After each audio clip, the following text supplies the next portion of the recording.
Generalna skupščina Združenih narodov je leta 2017 z resolucijo 23. september razglasila za mednarodni dan znakovnih jezikov. 23. septembra je bila leta 1951 v Rimu ustanovljena Svetovna zveza gluhih. Ta dan zaznamuje rojstvo mednarodne organizacije, ki si je za glavni cilj zastavila ohranjanje znakovnih jezikov in kulture gluhih ter uresničevanje človekovih pravic gluhih.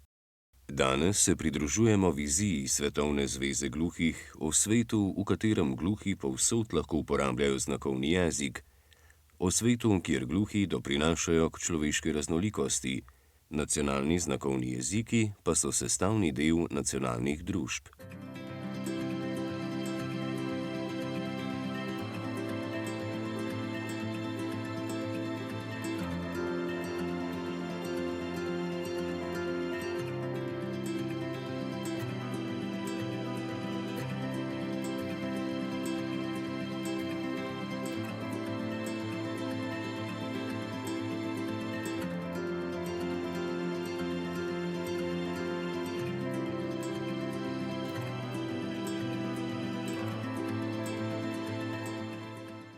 Svetovna zveza gluhih je letos na svojem 19. kongresu, ki je potekal julija v Južni Koreji, podpisala deklaracijo o pravici gluhih otrok do znakovnega jezika.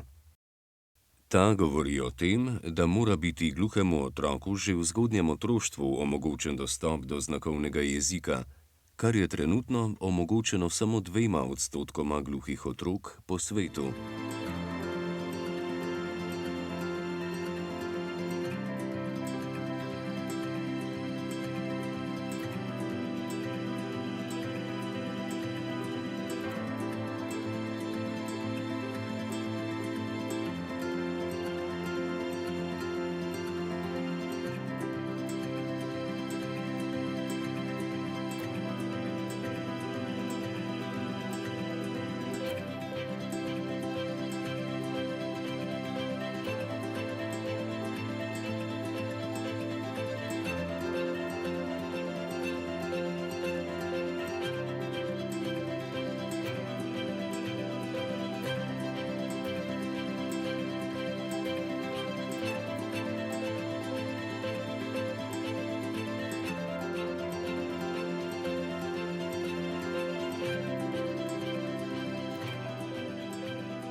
V Južni Koreji živi približno 520 tisoč gluhih, a jih samo 50 tisoč uporablja korejski znakovni jezik.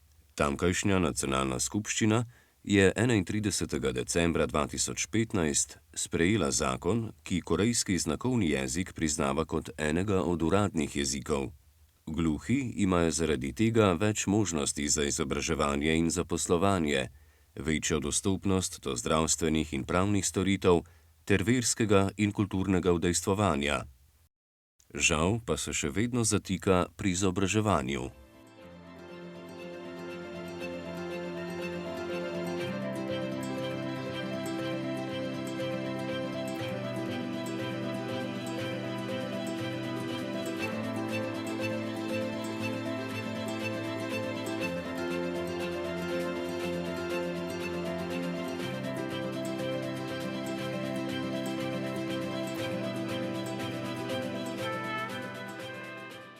Korejski znakovni jezik upravlja in katalogizira vladna agencija Nacionalni inštitut za korejski jezik, ki si z Ministrstvom za kulturo, šport in turizem od leta 2000 slednjega prizadeva tudi standardizirati.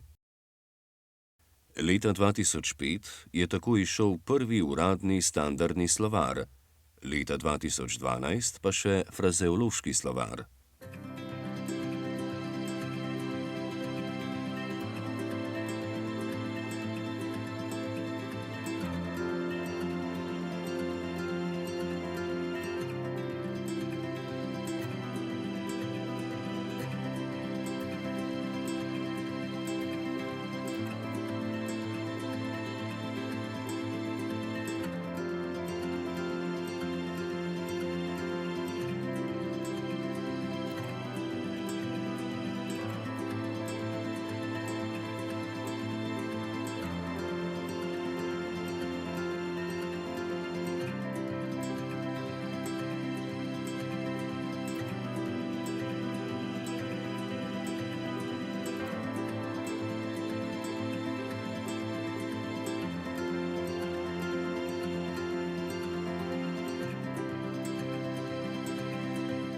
Nizozemski znakovni jezik je bil uradno priznan 13. oktobra 2020. Inštitut oziroma Center za nizozemski znakovni jezik pa je bil ustanovljen leta 1996.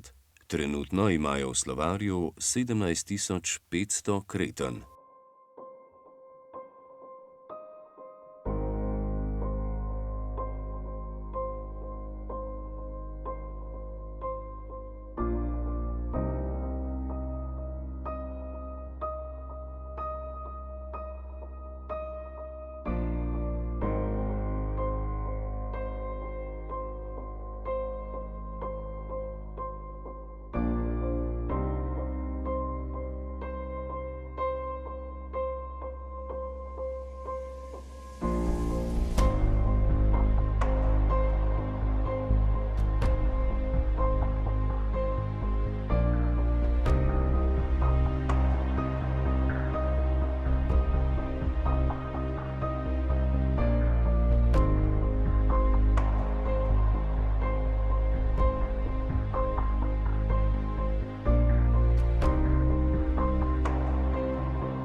Slovenski znakovni jezik uporablja okoli 1500 gluhih. V Sloveniji je bil slovenski znakovni jezik uradno priznan leta 2002. Od takrat se v izobraževalnem sistemu gluhih otrok še ni kaj dosti spremenilo, čeprav se že nekaj časa izvaja tolmačenje gluhim učencem, tako v specializiranih zavodih kot rednih šolah. Od junija 2021 je slovenski znakovni jezik vpisan tudi v slovensko ustavo, ter s tem priznan kot samostojen in avtohton jezik naše države. Gluhi naj bi znakovni jezik svobodno uporabljali kadarkoli in kjerkoli.